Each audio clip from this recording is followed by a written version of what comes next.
ഒരു പഞ്ചായത്ത് മെമ്പറാവാൻ പറ്റാത്ത ഒരു 10,000 ഈ പാർട്ടിയിലുണ്ട്, അറിയോ? ഈ പാർട്ടി കൊണ്ട് ജീവിതത്തിൽ രക്തസാക്ഷിയാവരുണ്ട്. ഈ പാർട്ടിയിൽ കോൺഗ്രസ് പാർട്ടിയുടെ കൊടി പിടിച്ചത് കൊണ്ട് തല വെട്ടിയെടുക്കപ്പെട്ട ഷുഹൈബുണ്ട്. ഷുഹൈബിന്റെ പിതാവ് മുഹമ്മദ് ഉണ്ട്. ഈ പാർട്ടി ഒന്നും കൊടുത്തിട്ടില്ല. ഈ പാർട്ടിയുടെ കൊടി പിടിച്ചതിന് വെട്ടി അറുക്കപ്പെട്ട കൃപേഷിന്റെ ശരത്ലാലിന്റെ സഹോദരിയും ശരത്ലാലിന്റെ പിതാവും ഈ ചർച്ച കാണുന്നുണ്ടാവും. നിങ്ങൾ ആലോചിക്കണം. ഈ പാർട്ടിയുടെ കൊടി പിടിച്ചു എന്ന് പറഞ്ഞുകൊണ്ട് ഞാൻ പറയട്ടെ, ഈ പാർട്ടിയുടെ കൊടി പിടിച്ചു ഒരൊറ്റ കാരണത്താൽ കൈകാര്യങ്ങൾ വെട്ടിയെടുക്കപ്പെട്ടവർ, വിധവകളാക്കപ്പെട്ടവർ, പിതാക്കന്മാരെ നഷ്ടപ്പെട്ടു പോയവർ, കാലിന്റെ താഴെ വെച്ച് അടിച്ചൊടിക്കപ്പെട്ടവർ, നിരങ്ങി നടക്കുന്നവർ, മുറിച്ചു മാറ്റപ്പെട്ടവർ, കേസും തിണ്ണയുമായി നടക്കുന്നവർ, കള്ളക്കേസിൽ കാലാഗ്രഹത്തിൽ അടച്ചിട്ടവർ 10,000 കോൺഗ്രസ് പ്രവർത്തകരുണ്ട്. അവിടെ കണ്ണുനിന്ന് വരുന്നത് കണ്ണീരുള്ള ചോരയാണ്. നിങ്ങൾക്ക് 2.5 കൊല്ലമെങ്കിലും സ്റ്റേറ്റ് കാർ നിങ്ങളുടെ വീട്ടിലെ മുറ്റത്ത് കിടന്നിട്ടുണ്ട്. നിങ്ങളുടെ വന്ധ്യനായ ഭർത്താവിന് നിയമസഭയിൽ സീറ്റ് കിട്ടിയിട്ടുണ്ട്. നിങ്ങൾ ഈ പാർട്ടി നിങ്ങൾ ഉണ്ടാക്കിയതല്ല. ഈ പാർട്ടി BRS ഷമീറിന്റെ പാർട്ടിയല്ല. ഈ പാർട്ടി 10,000 വരുന്ന ഒന്നും ആവാതെ പോയ ആളുകളുടെ പാർട്ടിയാണ്. നിങ്ങൾ അത് മനസ്സിലാക്കിക്കോ. 1, 2 സ്ഥാനാർത്ഥി നിർണയങ്ങൾക്ക് മുമ്പേ തന്നെ ഉണ്ടായ ചില വിവാദങ്ങൾക്ക് KPCC പ്രസിഡന്റ് സണ്ണി ജോസഫും പ്രതിപക്ഷ നേതാവ് VD സതീശനും വ്യക്തത വരുത്തുന്നു. 110% ഉണ്ട്. അതിലെന്താ കുഴപ്പം? ഓ, ഉറപ്പ്. കണ്ണൂരിൽ K സുധാകരൻ ഉണ്ടാവും. മത്സരിക്കും. കണ്ണൂർ നിയമസഭാ മണ്ഡലത്തിലെ സ്ഥാനാർത്ഥിയാകുമെന്ന സുധാകരന്റെ ഈ പ്രഖ്യാപനമാണ് KPCC നേതൃത്വത്തെ ചൊടിപ്പിച്ചത്. കോൺഗ്രസ് സ്ഥാനാർത്ഥികളെ പ്രഖ്യാപിക്കാനുള്ള ചുമതല ഹൈക്കമാൻഡിനാണ്. ആരും സ്വയം പ്രഖ്യാപനം നടത്തി സ്ഥാനാർത്ഥികളാവാൻ തയ്യാറാകരുതെന്ന് KPCC അധ്യക്ഷൻ സണ്ണി ജോസഫ് മുന്നറിയിപ്പ് നൽകി. ഇത്തരത്തിലുള്ള പ്രസ്താവനകൾ അച്ചടക്ക ലംഘനമായി കണക്കാക്കുമെന്നും പ്രസ്താവനയിൽ സണ്ണി ജോസഫ് പറഞ്ഞു. അതിനു പിന്നാലെ മാധ്യമങ്ങളെ കണ്ട KPCC അധ്യക്ഷൻ നിലപാട് ആവർത്തിച്ചു. തിരുവനന്തപുരത്തും തൃശ്ശൂരിലുമൊക്കെ ഘടകകക്ഷികളുടെ സീറ്റ് സംബന്ധിച്ച് ചില വാർത്തകൾ വന്നു. അതുപോലെ തന്നെ സ്ഥാനാർത്ഥികളുടെ സംബന്ധിച്ചും അതുകൊണ്ട് ഒരു ക്ലാരിഫിക്കേഷൻ കൊടുത്തതാണ്, ഒരു നിർദ്ദേശം കൊടുത്തതാണ്. സീറ്റ് വിഭജന ചർച്ച UDFന്റെ സീറ്റ് വിഭജന ചർച്ചയും സ്ഥാനാർത്ഥി നിർണയവും നേതൃത്വത്തിന്റെ ഭാഗമായിട്ടാണ് എടുക്കുന്നത്. അതിന് കാത്തു നിൽക്കാൻ എല്ലാവരും ക്ഷമ കാണിക്കണം. തിരുവനന്തപുരത്തെയും തൃശ്ശൂരിലെയും ഘടകകക്ഷികളുടെ സീറ്റുമായി ബന്ധപ്പെട്ട് കൂടി എതിർസ്വരം ഉയർന്നപ്പോഴാണ് KPCC നിലപാട് ഘടിപ്പിച്ചത്. സണ്ണി ജോസഫിനെ പിന്തുണച്ച് പ്രതിപക്ഷ നേതാവ് രംഗത്തെത്തി. ഒരാളും അവിടെ സ്ഥാനാർത്ഥിയും തീരുമാനിക്കേണ്ട, ഘടകകക്ഷികൾക്ക് സീറ്റ് കൊടുക്കുന്നതും തീരുമാനിക്കേണ്ട. അത് പാർട്ടി നേതൃത്വം, കേരളത്തിലൊരു പാർട്ടി നേതൃത്വമുണ്ട്, UDF നേതൃത്വമുണ്ട്. അവർ നേതാക്കളുമായിട്ടും ഹൈക്കമാൻഡുമായിട്ടൊക്കെ ആലോചിച്ച്, ഘടകകക്ഷി നേതാക്കളുമായിട്ട് ആലോചിച്ച് സീറ്റ് വിഭജനം നടത്തും. സീറ്റ് വിഭജനം പാർട്ടിയുടെ താഴെ തട്ടിലല്ല നടത്തേണ്ടത്. അങ്ങനെ നേതാക്കന്മാർ അറിവോടുകൂടി അത് ചെയ്തിട്ടുണ്ടെങ്കിൽ ആ നേതാക്കന്മാർ ശാസിക്കപ്പെടും, ഒരു സംശയമില്ല. KPCC അധ്യക്ഷന്റെ വിമർശനം വന്നതിന് പിന്നാലെ KPCC ഓഫീസിലേക്ക് മാർച്ച് നടത്താൻ തീരുമാനിച്ചു. ആദ്യം 3 മണിക്ക് തീരുമാനിച്ച മാർച്ച് പിന്നീട് 5 മണിയിലേക്ക് മാറ്റി. എന്നാൽ പ്രതിഷേധം നടന്നില്ല. K സുധാകരൻ ഇവരെ വിളിച്ച് പ്രതിഷേധത്തിൽ നിന്ന് പിന്മാറാൻ ആവശ്യപ്പെട്ടു എന്നാണ് വിവരം. ജീവിതകാലം മുഴുവനും കോൺഗ്രസ് പാർട്ടിയിൽ നിന്ന് സ്ഥാനമാനങ്ങളും അവസരങ്ങളും നേടിയവർ, നിരവധി സ്ഥാനങ്ങളിൽ ഇരുന്നവർ, ഇപ്പോൾ ഇരിക്കുന്നവരും, MP മാരും MLA മാരും മന്ത്രിമാരായവരും, ഇനിയും മത്സരിക്കാൻ സീറ്റ് കിട്ടാത്തതിന്റെ പേരിൽ പാർട്ടിയിൽ കലാപം ഉണ്ടാക്കാൻ ശ്രമിക്കുന്നവരും ഒന്നോർക്കണം. കോൺഗ്രസ് ഒരു വ്യക്തിയുടെ സ്വകാര്യ സ്വത്തല്ല. ഇത് വലിയൊരു പ്രസ്ഥാനമാണ്. പാർട്ടി വിട്ടുപോയവർക്കും ഇനി വിടാൻ നിൽക്കുന്നവരോടും 5 വർഷം മുമ്പ് BRM ഷഫീർ പറഞ്ഞത് തന്നെ ഇന്ന് വീണ്ടും ഓർമ്മിപ്പിക്കുകയാണ്. പണ്ടത്തെ കോൺഗ്രസിനെ കൈകാര്യം ചെയ്തതുപോലെ ഇന്നത്തെ ഇനി വരാൻ പോകുന്ന കോൺഗ്രസിനെ കൈകാര്യം ചെയ്ത് കളയാമെന്ന് ഒരാളും വിചാരിക്കണ്ട. ഇവിടെ പ്രിയപ്പെട്ട സഹോദരി ലതിക സുഭാഷ് എനിക്ക് വളരെ സ്നേഹമുള്ളൊരു സഹോദരിയാണ്. എനിക്ക് അവരോട് രാഷ്ട്രീയപരമായിട്ട് ഇങ്ങനെ വിയോജിപ്പ് പറയുന്നതിന് പോലും എനിക്ക് പ്രയാസമുള്ളൊരു സഹോദരിയാണ്.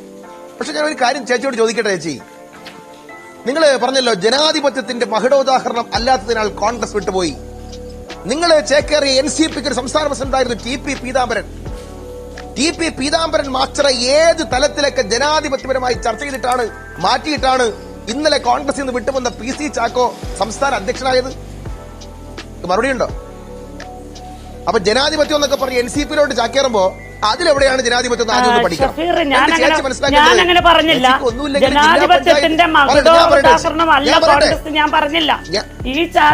ഞാൻ പറയട്ടെ ചേച്ചി ഒരു കാര്യം മനസ്സിലാക്കിയോ? ചേച്ചി മനസ്സിലാക്കേണ്ട, ചേച്ചി മഹിളാ കോൺഗ്രസിന്റെ സംസ്ഥാന അധ്യക്ഷ സ്ഥാനം കിട്ടിയവരാണ്. സംസ്ഥാന മഹിളാ കോൺഗ്രസിന്റെ അധ്യക്ഷ സ്ഥാനം കിട്ടിയ ആളാണ്. തോൽക്കുമെന്ന് ഉറപ്പുണ്ടെങ്കിൽ പോലും മലമ്പുഴയിൽ സീറ്റ് കിട്ടിയ ആളാണ്. നിങ്ങൾക്ക് ഒരു പ്രാവശ്യം കൂടി സീറ്റ് കിട്ടണമെന്ന് അതിയായ ആഗ്രഹമുള്ള കോൺഗ്രസ് പ്രവർത്തകർ ഉണ്ടായിട്ടുണ്ട് എന്ന് എനിക്കറിയാം, നേരിട്ടറിയാം. പക്ഷെ ഞാൻ ഒരു കാര്യം നിങ്ങളോട് പറയട്ടെ, ഒരു പ്രാവശ്യം സീറ്റ് കിട്ടിയില്ലെങ്കിൽ ഇപ്പൊ ഇരിക്കുന്ന പാർട്ടി ഓഫീസ് NCPയുടെ പാർട്ടി ഓഫീസിൽ പോയി ചേച്ചി തലമുട്ടയടിക്കോ? CPM-ൽ ഏതെങ്കിലും ഒരു വനിതാ പ്രവർത്തക അല്ലെങ്കിൽ NCPയുടെ വനിതാ പ്രവർത്തക തങ്ങളെ ഏതെങ്കിലും ഒരു ബോർഡിൽ വെക്കാമെന്ന് പറഞ്ഞിട്ട് വെച്ചില്ല എങ്കിൽ പോയി തല പൊട്ടയടിച്ചിട്ട് ആ പാർട്ടി നിർത്താൻ പറ്റുമോ? നിങ്ങൾ ചെയ്ത് ശരിയാണോ? നിങ്ങളെ കരളിന്റെ കഷ്ണമായി കൊണ്ടു നടന്ന പാർട്ടി അവരുടെ സീറ്റ് പരിഗണിച്ചപ്പോ നിങ്ങൾക്ക് ഏറ്റവും കൂടുതൽ ഞാൻ പറയട്ടെ നിങ്ങൾ ഏറ്റവും കൂടുതൽ ഇഷ്ടപ്പെട്ട ഏറ്റുമാനൂർ സീറ്റ്, നിങ്ങൾ ഏറ്റവും കൂടുതൽ ഇഷ്ടപ്പെടുകയും നിങ്ങൾ പ്രവർത്തിക്കുകയും ചെയ്ത ഏറ്റുമാനൂർ സീറ്റ്, ആ ഏറ്റുമാനൂർ സീറ്റ് നിങ്ങൾക്ക് കിട്ടുന്നതിന് വേണ്ടി കോൺഗ്രസ് പാർട്ടിക്കകത്തു നിന്നും ശക്തമായ സമ്മർദ്ദം കേരള കോൺഗ്രസുമായിട്ടുണ്ടായി. പക്ഷെ നെഗോസിയേഷൻ നടത്തിയപ്പോ അവരുടെ സിറ്റിംഗ് സീറ്റുകൾ അവർക്ക് വിട്ടുകൊടുക്കാൻ തീരുമാനിച്ചതിന്റെ ഫലമായി ഏറ്റുമാനൂർ സീറ്റ് എടുത്ത് കേരള കോൺഗ്രസ് ജോസഫിന് കൊടുക്കേണ്ടി വന്നു. ഇല്ലെങ്കിൽ നിങ്ങൾക്ക് സീറ്റ് കിട്ടൂലേ? പക്ഷെ നിങ്ങളൊരു കാര്യം ആലോചിച്ചോക്ക്, 5 കൊല്ലക്കാലം ഈ പാർട്ടിയുടെ ചെലവിൽ എത്രയോ ജില്ലാ പഞ്ചായത്തിന്റെ പ്രസിഡന്റ് സ്ഥാനം അലങ്കരിച്ചുകൊണ്ട് ചുവന്ന ബോർഡ് വെച്ച കാർ നിങ്ങളുടെ വീട്ടിൽ വിട്ടത് കിടന്നിട്ടുണ്ട്. നിങ്ങൾക്കറിയോ? 2.5 നിങ്ങളുടെ പ്രിയങ്കരനായ ഭർത്താവ്, വന്ധ്യനായ നിങ്ങളുടെ ഭർത്താവിന് ഈ പാർട്ടി ചിഹ്നത്തിൽ സീറ്റ് കൊടുത്തിട്ടുണ്ട്. ആവട്ടെ, ഒരു ദിവസമാവട്ടെ ചേച്ചി, ഒരു പഞ്ചായത്ത് മെമ്പറാവാൻ പറ്റാത്ത ഒരു 10,000 ഈ പാർട്ടിയിലുണ്ട്. അറിയോ? ഈ പാർട്ടി കൊണ്ട് ജീവിതത്തിന്റെ രക്തസാക്ഷിയാവരുണ്ട്. ഈ പാർട്ടിയിൽ കോൺഗ്രസ് പാർട്ടിയുടെ കൊടി പിടിച്ചത് കൊണ്ട് തല വെട്ടിയെടുക്കപ്പെട്ട ഷുഹൈബ് ഉണ്ട്, ഷുഹൈബിന്റെ പിതാവ് മുഹമ്മദ് ഉണ്ട്. ഈ പാർട്ടി ഒന്നും കൊടുത്തിട്ടില്ല. ഈ പാർട്ടിയുടെ കൊടി പിടിച്ചതിന് വെട്ടി അറുക്കപ്പെട്ട കൃപേഷിന്റെ ശരത്ലാലിന്റെ സഹോദരിയും ശരത്ലാലിന്റെ പിതാവും ഈ ചർച്ച കാണുന്നുണ്ടാവും. നിങ്ങൾ ആലോചിക്കണം. ഈ പാർട്ടിയുടെ കൊടി പിടിച്ചു എന്ന് പറഞ്ഞുകൊണ്ട് ഞാൻ പറയട്ടെ, ഈ പാർട്ടിയുടെ കൊടി പിടിച്ചു ഒരൊറ്റ കാരണത്താൽ കൈകാലുകൾ വെട്ടിയെടുക്കപ്പെട്ടവർ, വിധവകളാക്കപ്പെട്ടവർ, പിതാക്കന്മാരെ നഷ്ടപ്പെട്ടു പോയവർ, കാലിന്റെ താഴെ വെച്ച് അടിച്ചൊടിക്കപ്പെട്ടവർ, നിരങ്ങി നടക്കുന്നവർ, മുറിച്ചു മാറ്റപ്പെട്ടവർ, കേസും തിണ്ണയുമായി നടക്കുന്നവർ, കള്ളക്കേസിൽ കാരാഗ്രഹത്തിൽ അടച്ചിട്ടവർ, 10,000 കോൺഗ്രസ് പ്രവർത്തകരുണ്ട്. അവിടെ കണ്ണുനിന്ന് വരുന്നത് കണ്ണീരുള്ള ചോരയാണ്. നിങ്ങൾക്ക് 2.5 കൊല്ലമെങ്കിലും സ്റ്റേറ്റ് കാർ നിങ്ങളുടെ വീട്ടിലെ മുറ്റിൽ കടന്നിട്ടുണ്ട്. നിങ്ങളുടെ വന്ധ്യനായ ഭർത്താവിന് നിയമസഭയിൽ സീറ്റ് കിട്ടിയിട്ടുണ്ട്. നിങ്ങൾക്ക് കിട്ടണമായിരുന്നു എന്നുള്ള അഭിപ്രായം ഞങ്ങൾക്കുണ്ട്. പക്ഷേ നിങ്ങൾ ചെയ്തത് ഒരു പാർട്ടി തെരഞ്ഞെടുപ്പിന് യുദ്ധത്തിന് പോകുമ്പോ, കമ്മ്യൂണിസ്റ്റ് പാർട്ടിയുമായിട്ട് നേർക്കുനേർ യുദ്ധത്തിന് പോകുമ്പോ, ഞങ്ങളുടെ രക്തസാക്ഷികളുടെ രക്തമൊഴുകിയ മണ്ണിൽ ഞങ്ങളുടെ പാർട്ടിയുടെ 80-90 പരം നേതാക്കന്മാർ യുദ്ധരംഗത്തേക്ക് ഇറങ്ങുമ്പോ ഒരു പാർട്ടിയുടെ ഓഫീസിന്റെ മുമ്പിൽ പോയി നിന്ന് വളരെ മോശമായി തലമൊട്ടയടിച്ചുകൊണ്ടൊരു പാർട്ടിയെ കരിവാരി തെച്ചാൽ നിങ്ങൾക്ക് ഈ പാർട്ടി നിൽക്കാൻ പറ്റുമോ? ഈ പാർട്ടി നിങ്ങൾ ഉണ്ടാക്കിയതല്ല. ഈ പാർട്ടി BRF ഷമീറിന്റെ പാർട്ടിയല്ല. ഈ പാർട്ടി 10,000 വരുന്ന ഒന്നും ആവാതെ പോയ ആളുകളുടെ പാർട്ടിയാണ്. നിങ്ങൾ അത് മനസ്സിലാക്കിക്കോ. 1. 2, സതീഷ് പറഞ്ഞു. ഒറ്റ മിനിറ്റ് ശ്രീ ഷഫീർ, താങ്കൾ വ്യക്തിപരമായി തന്നെ ശ്രീമതി ലതിക സുഭാഷിന് നേരെ ചോദ്യങ്ങൾ ഉന്നയിച്ചതുകൊണ്ട് അവർ മറുപടി പറഞ്ഞ ശേഷം ഞാൻ താങ്കളിലേക്ക് തിരിച്ചു വരാം. ശ്രീമതി ലതിക സുഭാഷ്, താങ്കൾക്ക് പറയാം. അല്ല, എനിക്ക് പറഞ്ഞ എനിക്ക് സമയം തരും ശ്രീ ഷഫീർ. വരാം ശ്രീ ഷഫീർ. ഇന്ന് പറഞ്ഞില്ലെങ്കിൽ പിന്നെ പറയാൻ പറ്റില്ലെന്നേ. ഇന്ന് എനിക്ക് പറയണം. പറഞ്ഞു തീർക്കും. എനിക്ക് മറുപടി പറയാനുണ്ട്. ഇവരൊക്കെ സ്റ്റേറ്റ് കാറി പോയപ്പോ തിരുവനന്തപുരത്ത് ഇവരെ നേതാവാക്കാൻ വേണ്ടി തിരുവനന്തപുരത്ത് സെക്രട്ടറിയുടെ മുമ്പിൽ കിടന്ന് അടികൊണ്ടവർ, കേസിൽ പ്രതിയാക്കപ്പെട്ടവർ, ഞങ്ങളുടെ സഹോദരങ്ങൾ 100 ആളുകൾ ഈ ചർച്ചയ്ക്ക് പുറത്തുണ്ട്, ഈ പ്ലാറ്റ്ഫോറത്തിന്റെ പുറത്തുണ്ട്. മറന്നു പോകേണ്ടതില്ല.